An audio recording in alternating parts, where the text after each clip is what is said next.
उस सुरम्य स्थान को देख करके और देवता प्रणाम करने लगे। वहां भी उन्हें भगवती पराम्बा का स्वरूप दिखाई दिया। वहां से वह तीनों देवता पुनः विमान में आरूढ़ हुए। वह विमान वहां से आगे बढ़ा और वह विमान जो है स्वर्ग सदृश एक और लोक में पहुंच गया। वहां अन्य तमाम देवताओं को ब्रह्मा विष्णु महेश ने देखा। कल्प वृक्ष, कामधेनु, ऐरावत आदि को वहां देखा। वहां से आगे बढ़े तो ब्रह्मलोक पहुंच गए। तो देखा तो वहां दूसरे ही ब्रह्मा जी बैठे। ये ब्रह्मा जी तो विमान में थे, वहां दूसरे ब्रह्मा जी। वहां से विमान उड़ा कैलाश पर पहुंच गया। वहां देखा कि दूसरे भगवान शंकर बैठे। माने अनेक ब्रह्मांडों का दर्शन हुआ। फिर किसी और वैकुंठ में पहुंच गए। वहां देखा भगवान दूसरे नारायण बैठे हैं। इस प्रकार बड़े विस्मय में भरे हुए ब्रह्मा विष्णु महेश तीनों जो है विमान में बैठे और वह विमान सागर के तट पर पहुंच गया। आदि शक्ति जगदम्बा पराम्बा का वहां उन्हें दर्शन हुआ, जो दिव्याति दिव्य स्वरूप में विराजमान थी, जिनको हजारों हाथ थे, हजारों पैर थे, हजारों नेत्र थे। और वह जगदम्बा मां जो है अत्यंत तेज संपन्न थी। उनकी प्रभा को देख करके देवता विस्मित हो गए। वहीं तीनों देवताओं ने मां को प्रणाम किया, माता की स्तुति की। और जैसे ही उन पराम्बा के उस दिव्य भवन में प्रवेश करने लगे तो द्वार पर पहुंचते ही ब्रह्मा विष्णु महेश तीनों देवता देवियां बन गए, देवी बन गए। और वहां से अनेक देवियों के साथ में वह वहां पहुंचे जहां भगवती पराम्बा विराजमान थी। उस मणिद्वीप में विराजमान रहने वाली, वो स्थान है मणिद्वीप, उस मणिद्वीप में विराजमान रहने वाली भगवती पराम्बा, जिनके हजारों हाथ हैं, हजारों पैर हैं, ऐसी शस्त्र शीर्षा पुरुखा जो भगवती पराम्बा है, उनका दर्शन किया। उनके चरणों का स्मरण करने लगे, चरणों का दर्शन करने लगे। तो भगवती जगदम्बा के पैर के अंगूठे के नाखून में एक ज्योति चमक रही थी। बहुत ध्यान से समझना। उस ज्योति में उन तीनों देवताओं ने अनेक ब्रह्मांडों का दर्शन किया। एक दो नहीं, अनेक अनेक अनंत ब्रह्मांड उन्हें उस नख ज्योति में, माने मां भगवती के पैर के अंगूठे के नाखून के अग्रभाग में अनेक ब्रह्मांड उनको दिखाई दिए। और देवता ब्रह्मा विष्णु महेश तीनों वहां 100 वर्षों तक रहे। भगवान विष्णु ने माता की स्तुति की। 23 श्लोकों की वह बड़ी दिव्य स्तुति यहां है। इस स्तुति का कोई पाठ करे तो मां की कृपा उसको बड़ी जल्दी प्राप्त हो जाती है। देवी भागवत के एक एक श्लोक अद्भुत है। आप लोग कभी समय मिले देवी भागवत के श्लोकों का पाठ किया करें, बड़े सरल हैं, बहुत अच्छे श्लोक हैं। मां की स्तुति ब्रह्म भगवान विष्णु कर रहे हैं। नमो देव्यै प्रकृत्यै च विधात्रे सततं नमः कल्याणे कामदायै च वृद्धे सिद्ध्यै नमो नमः सच्चिदानंद रूपिण्यै संसाराय नमः पंचकृत्य विधात्रे भुवनेश्वरै नमो नमः।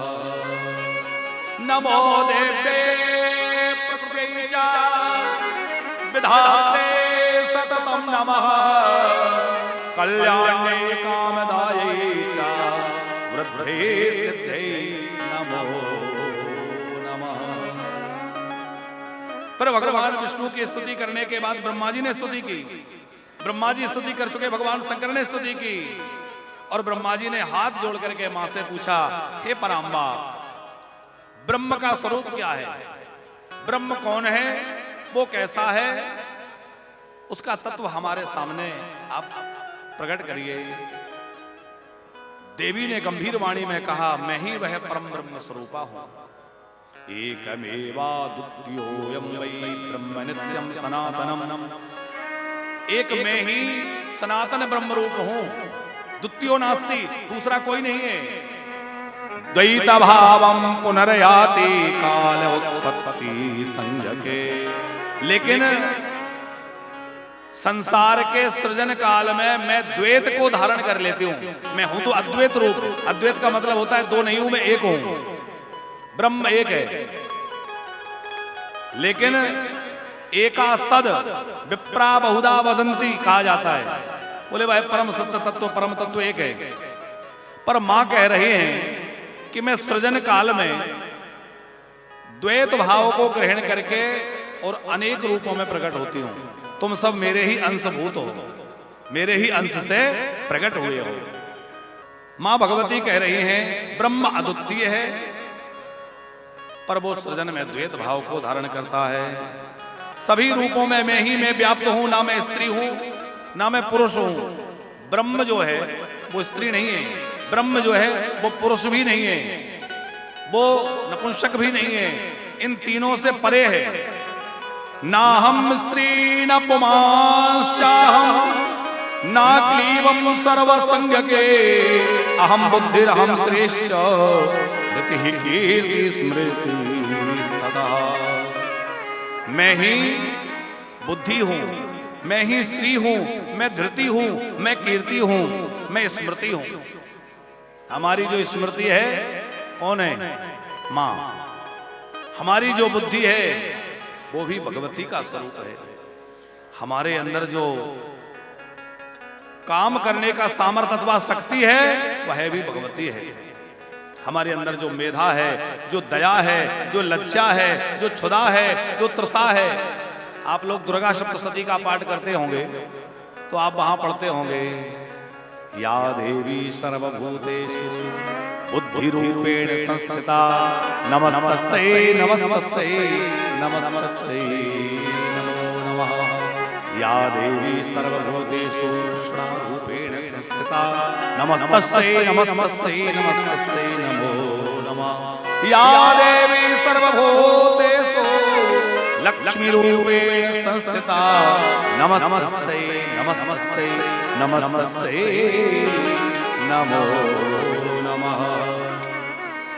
तो भगवती यहां कह रही हैं श्रद्धा वेधा दया लज्जा क्षुधा तृष्णा तथा क्षमा अहम बुद्धिरहम श्रेष्ठ धृति कीर्ति स्मृति तथा।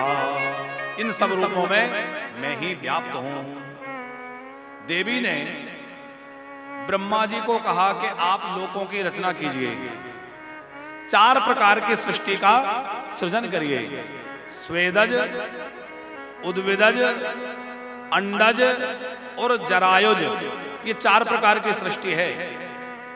स्वेदज मतलब स्वेद माने पसीने से उत्पन्न होने वाले जीव, अंडज माने अंडे से उत्पन्न होने वाले जीव, जरायुज माने मां के गर्भ से जन्म लेने वाले जीव, और स्वेदज जो स्वेद से पसीने से अथवा अपने आप स्वतः प्रकट हो जाएं, स्वेदज।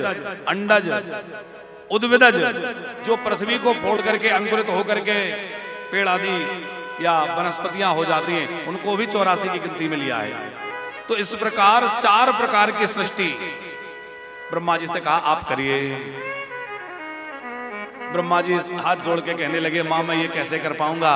भगवती बोली मैं हूं ना। देखो जब कोई काम करने का आदेश कोई बड़े देते हैं, गुरुजन माता पिता कोई कार्य करने का आदेश देते हैं तो उस काम को करने की शक्ति और सामर्थ्य भी देते हैं।